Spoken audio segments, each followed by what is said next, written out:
Hello guys, welcome back to my YouTube channel. നിങ്ങൾക്ക് ആത്മാവിൽ വിശ്വാസമുണ്ടോ guys? ഞാൻ ഇന്ന് വന്നിരിക്കുന്നത് ഓജോ ബോർഡ് സത്യമോ അതോ മിഥ്യയോ?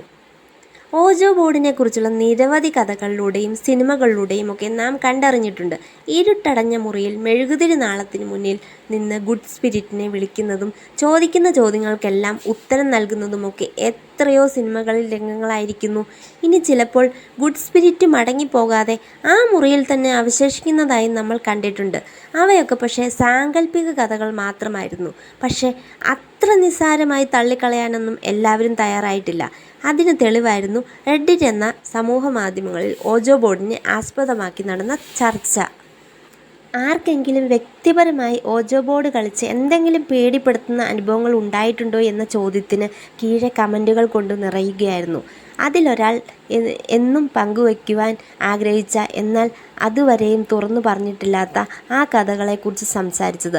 അയാളുടെ ജീവിതത്തിൽ ഓജോ ബോർഡ് പ്രവചിച്ചത് സ്വന്തം അച്ഛൻ്റെ മരണം തന്നെയായിരുന്നു. സുഹൃത്തുക്കൾക്കൊപ്പം ഓജോ ബോർഡ് കളിക്കവേ അവരിൽ ഒരാളുടെ അച്ഛൻ അടുത്ത കാലത്ത് മരിക്കുമെന്ന് ഓജോ ബോർഡിൽ തെളിഞ്ഞു.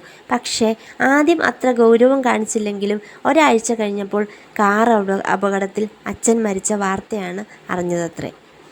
മറ്റൊരാൾക്ക് പറയാനുണ്ടായിരുന്നത് അതിലും ഭീതിപ്പെടുത്തുന്ന കഥയായിരുന്നു.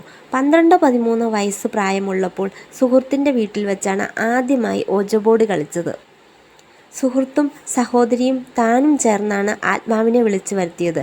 ആദ്യം തെളിഞ്ഞത് എനിക്ക് ജനലിലൂടെ നിങ്ങളെ കാണാം എന്നായിരുന്നു.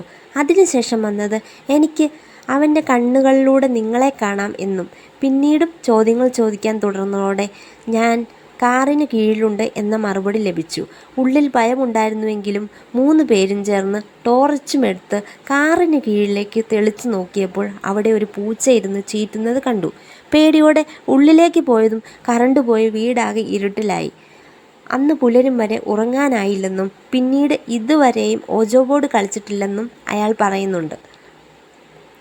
മറ്റൊരാൾക്ക് 2 കഥകളായിരുന്നു പറയാനുണ്ടായിരുന്നത്. ഒന്ന് സുഹൃത്തിൻ്റെയും ഒന്ന് പിതൃ സഹോദരിയുടെയും. സുഹൃത്തിൻ്റെ വീട്ടിൽ ഓജോ ബോർഡ് കളിക്കവേ ആത്മാവിനോട് പേര് ചോദിച്ചപ്പോൾ ജെമ്മ ജെയിൻ എന്ന് പറഞ്ഞു. സത്യത്തിൽ ആ സുഹൃത്തിനെ ദത്തെടുത്തതായിരുന്നു. അതിനാൽ തന്നെ അവൾക്ക് യഥാർത്ഥ കുടുംബത്തെക്കുറിച്ച് യാതൊരു അറിവുമില്ലായിരുന്നു. എന്നാൽ കൂടുതൽ ചോദിച്ച് മനസ്സിലാക്കിയപ്പോഴാണ് അവൾക്ക് ജന്മം നൽകിയ അമ്മയുടെ മാതാവായിരുന്നു ജെമ്മ ജെയിൻ എന്ന് മനസ്സിലായത്. രണ്ടാമത്തെ കഥയിൽ കഥാപാത്രം പിതൃ സഹോദരിയാണ്. 16-ാം വയസ്സുകാലത്ത് അവൾക്കൊരു പ്രളയമുണ്ടായിരുന്നു. ബോറടിച്ചിരിക്കുന്ന സമയത്ത് അവൾ ഓജോ ബോർഡ് കളിക്കാൻ തീരുമാനിച്ചു. അദൃശ്യനായ ഗുഡ് സ്പിരിറ്റിനോട് തങ്ങൾ വിവാഹം കഴിക്കുമോ എന്ന് ചോദിച്ചപ്പോൾ അതില്ലെന്ന് പറഞ്ഞു. ബ്രേക്കപ്പ് ചെയ്യുമോ എന്ന് ചോദിച്ചപ്പോൾ ഉത്തരം ഇല്ലെന്നായിരുന്നു. അതിനുശേഷം ആരെങ്കിലും മരണപ്പെടുമോ എന്ന ചോദ്യത്തിന് അതെ എന്ന ഉത്തരവും അത് ആരായിരിക്കും എന്ന് ചോദിച്ചപ്പോൾ ഗുഡ് ബൈ പറയുകയും ചെയ്തു. അധിക കാലത്തിനു മുമ്പ് തന്നെ അവരുടെ കാമുകൻ അപകടത്തിൽപ്പെട്ട് മരിച്ചു. റെഡിറ്റിലാകെ ഇപ്പോൾ ഇത്തരം സംഭവങ്ങൾ കൊണ്ട് നിറയുകയാണ്.